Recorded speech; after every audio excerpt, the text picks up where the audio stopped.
Hello everybody, welcome back once again to the Final Fantasy VI Pixel Remaster Perfect Stats Guide. So I mean, honestly, from this point on, I don't know how much I'm really going to be speaking much actually about the Perfect Stats, ironically. Because at this point we can really just do whatever we want. Again, we've already got the Crusader Esper. And, we're perfectly capable of, again, if we want to, leveling or taking a level with Crusader to get that like perfect, I guess you could say, MP. Again, I'm not actually going to go that route, but yeah. Anyways, and then also there's the HP gains again, starting at level 68, and then doing 68 to 69, 69 to 70, 70 71. And then again, that's if you want the perfect MP and perfect HP. Anyways, so actually, really, what I decided to do here was before I leveled any more of my characters, I wanted to raid kind of like the rest of Kefka's Tower.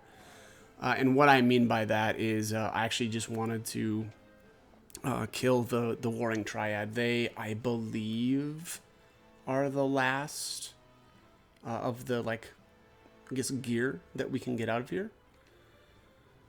Before I even do some of the other stuff. I know it's kind of goofy because I think Cyan's dream sequence was like the last like thing that I did in the entire game. So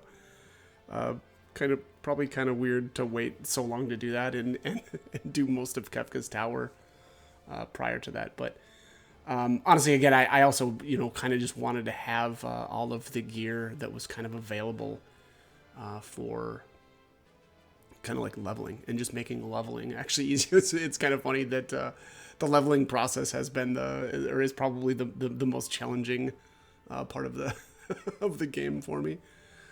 But yeah, anyways, so what I did here, and actually kind of what I recommend doing, is actually kind of just handling this as three separate incursions. I guess technically it's a little bit more than that because I did come in here. And also, by the way, I'm cutting out a lot of footage of like these battles that I actually didn't want to take. So there was like one with the two, I can't remember. They look like the little dragon things. And then a great behemoth. Yeah, Vector Lithos. This formation I'm fine with. Again, the Great Marlboro, or Malboro. Great Malboro. Jeez, I don't know. I have a real hard time saying that. And then the Vector Lithos, and then the Great Behemoth. I actually like that. And I think they messed up here. If you notice here, we're in an inside area, and I don't think that formation is supposed to be in this area here. So my guess is a sort of a copy paste issue when they took the data and again, I don't know, like copied it over, right? That's kind of what it seems to me. Again, those formations are just not supposed to be there. But yeah. Anyways, so I would say so. Again, I look at this as three different incursions here as far as taking down the Warring Triad. Again, it's technically we're going to be making actually more than 3 trips in here, but anyways, in order to actually take the statues down, I like to go this route, and that's because I like to steal from every one of them. It's less important. There's one of them that has like a safety bit or something like that, so that's not that impressive. But and we actually can, I guess, fairly easily get those in other ways as well. Well, I don't know. I morph them, but anyways, long story short here. So this first party though, I like to take Strago for this one. That is because we are going to be. In here, I say that I like to take Strago, and if you'll notice, I actually don't have Strago in this party. That's because I messed up the first time I came in here. And I made it all the way to, what is his name? Is it Demon? I think it's Demon.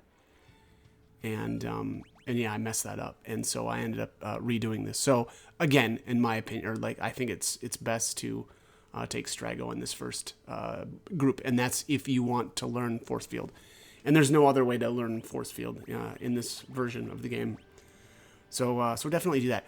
If you notice back there, there was the Fiend dragon as well. I had I think it was my last video, I actually brought up that I actually really like that room for leveling.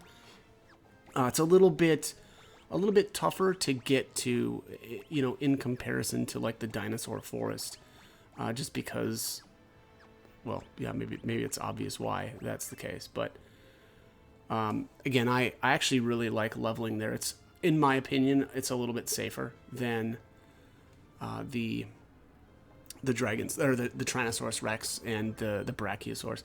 The Brachiosaurs are just really dangerous. Now, it is true that I mean, we can just quick save after every single battle, and so, you know, it's arguable how big of a deal it is, right, to have a super. Like, I suppose also we could always save on the map, to be fair too. But yeah. Anyways, the Brachiosaur can really dent your your progress as far as leveling goes, and also the fact that the Tyrannosaurs will often use Meteor, and I mean, that's still brutal, and even like, I don't know, 40-ish, level 50-ish characters can have a problem with Meteor. So yeah. So anyway, so long story short, I actually like that. I like they're called the Fiend Dragon in this one. They used to be called the Doom Dragon, but that little corridor that you find them in, that's the only thing that you fight. You'll either get a single or you'll get a double. And you know, I actually really like those. I usually use the Soul of Thaumasia and just double cast an Ultima. There's probably other options as far as spells that you could use, but that's kind of the method that I usually do, or that I go with. You know, they will oftentimes counter with, I think it's called Heartless One in this version of the game, and that actually reduces your HP all the way down to 1, which sounds, you know, horrid, right? Like, oh my god, it's super scary, but you know, it's pretty easy to get a really good physical evade stat, and if you've got good physical evade, they basically can't kill you, because I should say also, as long as you're equipped with either the Paladin Shield or a Flame Shield, their Southern Cross spell won't do anything to you. So that's my opinion. That's how I handle them. And again, I actually prefer that spot to the more again, because I just think it's slightly safer, and the experience is basically the same. I suppose the Fiend Dragon also does have just slightly more HP, but it doesn't really matter. You know, usually a double cast of Ultima takes them out. So, so yeah, so that's my opinion on that little area.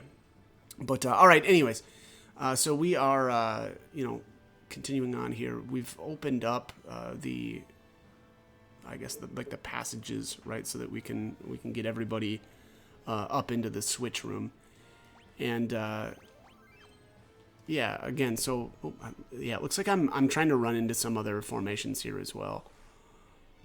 Yeah, so here's the landworm. I honestly, at this point, so I would say also, before, you know, you come in here and do this stuff, make sure you've done, like, if you wanted to farm Celestriads and stuff. Well, I suppose Celestriad doesn't really matter, right? Because that's Phoenix Cave stuff. But you know, I suppose anything like if you put the Mud Sud onto the to the Velt, like I did quite a bit. You know, that, I guess that was quite a while ago. But if you've done that to farm Thunder Shields, well, you know, you'll probably end up adding more stuff to that pack. Honestly, that's probably not that big of a deal, though, either, just because of the simple fact that if you really want more Thunder Shields, you can just go to the room that he's in, and he's not exactly you know, a rare encounter. They seem to be pretty common in there, so that's not too much of a worry. But yeah, so anyways, like I said, I was actually trying to run into some of these different formations in here. So here's the Outsider and Cherry. These guys can be pretty brutal. If you notice, they're really doing some good damage with their thrown weapons. Not too big of a deal, but still at least somewhat dangerous. I was also looking for the Dark Force enemy, but I think, well, obviously I wasn't in the right spot, because I never ended up actually getting into any battles with them. I'm not sure which specific area here, but The good thing about that enemy is they can teach Strago a lot of his lores. They have a ton of them, so that's a good way to learn some if you haven't learned that many, which is the case. I have not actually learned that many. I think at this point I had the ones from. Actually, I should say that pretty much all of the ones that were available, I believe, during the World of Balance, I had learned at this point. But a lot of the stuff that was here in the World of Ruin, I hadn't learned quite yet, which is also kind of funny because I could have learned. I think it's Rippler, which I think is a really cool lore, or at least it was. I don't know if it's as good this time around. Anyways, Rippler swaps your status effects with your target. So, and it's kind of funny too because the blue, is it the blue dragon? I think it's the blue dragon, right? It's the one in the ancient castle. I just can't remember if that's what he was called, the blue dragon. Anyways, he kind of teaches you how to use it. He casts slow on himself, and then he uses Rippler. To dump slow off on one of your characters, which is kind of funny. But again, I don't know actually in this version of the game if it works the same way. It probably doesn't. It seems like they've fixed a lot of the bug type stuff. But you used to be able to use a Rippler on Shadow, and you could steal Interceptor from him, which was always kind of funny. The dangerous part was if an enemy uses Rippler on Shadow, it steals Interceptor, and then you finish the battle because then you would lose Interceptor forever. So my guess is they fixed it, but that was actually a really cool way to kind of protect your characters when you were, especially if you were leveling them solo. You could swap Interceptor to those characters, and thus, Interceptor would take a lot of hits for you, and it would just generally be a little bit safer to kind of power level them, especially again in the Dinosaur Forest or wherever. But again, my guess here, and I haven't actually tried it, but my guess is that they've probably fixed that. But yeah, definitely a cool old trick. But all right, so there's the Gamma enemy. That's another one that I wanted. Now there's also I think an enemy cruising around here called the Prometheus. I don't remember exactly what spot he was in. I'm trying to think. It might have been the same area. If I remember correctly, I thought it was the same area that we fought the Inferno boss in. But that one's interesting because he doesn't show up on the Veld. But yeah, interesting. All right, anyways, let's get these characters out of the way. So the idea, obviously, is to push these weights down from the top. I actually really like this puzzle. This was really cool. But yeah, so we'll push the weights onto the switches, and then we'll kind of meet up in the center.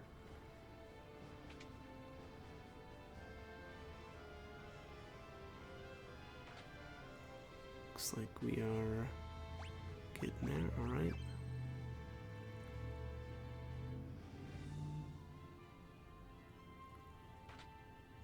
Okay. Yeah, I forget that. So that switch there kind of switches the floor around and kind of raises or makes another path. Now, I actually don't want to fight Guardian because this is not the group that I've got my thieves in. And that's kind of how I do this is I doubled up. I could have, I suppose, if I wanted to do this a little bit faster, I could have put the thieves, like one thief in the first group, one thief in the second group, and then I could have done a little bit more. But I just didn't end up doing that. I did, I kept Gogo and actually, technically, again, if I really wanted to, get intense with it, I actually could have done like Locke in group 1, Gogo in group 2, and then like Shadow in group 3 with a thief knife, but I just didn't want to steal that way. That probably would have been okay in, I don't know, I want to say like the center group maybe, because you actually want to go with the common steel, and I don't know, I didn't want to mess around with it. I just figured, you know what, it's not that big of a deal and not that time consuming to get to this point. So I just figured, you know what, screw it. I'll do 3 trips. You know, keep the thieves together and just knock these battles out a little bit more quickly. And then also I don't have to, you know, worry about some random chance to steal with the thief knife, right? And then on top of that, you can't use the thief glove on Shadow. So I don't know. I just figured, you know what, I'll just do it like this. And again, we'll just have to make, you know, multiple trips. So I don't know. Maybe there's probably a case to be made for efficiency, but I just you know, it worked out fine. So not too broken up about it. But anyways, like I was saying, you really want to have Strago in this first group because this, again, I think his name is Demon, which is the first statue that we're going to fight here, actually does have that force field lore, and there's no other way to learn that. So, you know, if you want a full lore list, wow, what did I just say? Full lore list? Full lore list. Take Shadow Strago in group 1. All right, so here he is, or she. I think it's she. Oh, I'm sorry. It was. What was I saying? Was I saying demon? It's fiend, I guess. That's my bad. I think. I don't know. When I was looking at some info here, I thought that I had saw that this was labeled as a she. That doesn't seem correct. Maybe it is. Whatever. Either way. Yeah, it looks like you did some sort of freeze attack there. So just a basic fire spell to kind of unfreeze my characters. And also, again, that's why it really helps to have like flame shields on. And then, you know, that way we'll just absorb this flame damage. There, also it's doing Blizzaga, you know, which again, with a flame shield on, you're going to nullify ice magic. As far as, let me just see here. I know it's got a steal as well. Let me just, and I want to check vulnerabilities. Fiend it is? Yes, Fiend. So, okay, this is the one that's got the safety bit, so, you know, not that great of a steal. Weak against Holy, absorbs ice and poison, and it's vulnerable to Darkness Image and Slow, so really just Slow. That's, you know, at least kind of useful to do. I don't even know if did I even drop a Slow on this thing? I'm not sure. But also you want to drop it below, I think it's below half health, and that's when it'll use Force Field, so I've been kind of trying to take it a little bit easy and not, you know, do too much damage here.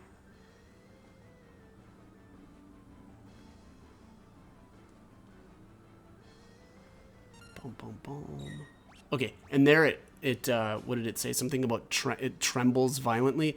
That's when you know it's below half. And so, oh, there's Northern Cross. Northern Cross. Okay, yeah, that's the one that freezes you.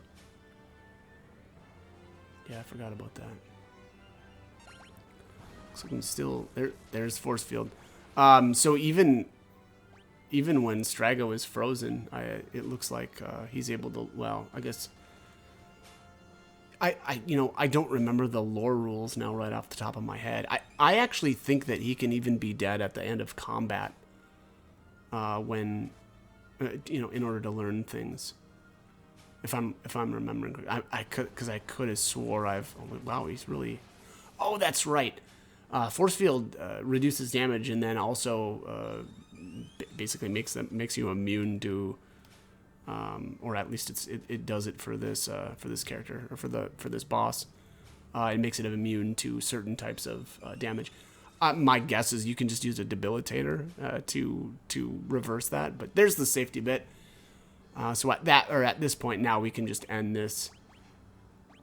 Again, I don't know. It's questionable whether or not the safety bit is that, you know, worthwhile of a steal here because, and especially if you either have the Ragnarok Esper or if you've glitched it like I have, they're just really easy to get.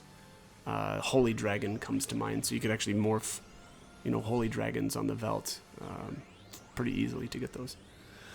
So, yeah, all right, well, that is it. That is Fiend is down. We will have learned Force Field here. You'll see in the there's Force Field. But, yeah, that is it for this one. As always, hope the guide was helpful, and hope you join me for more videos. Thanks for watching.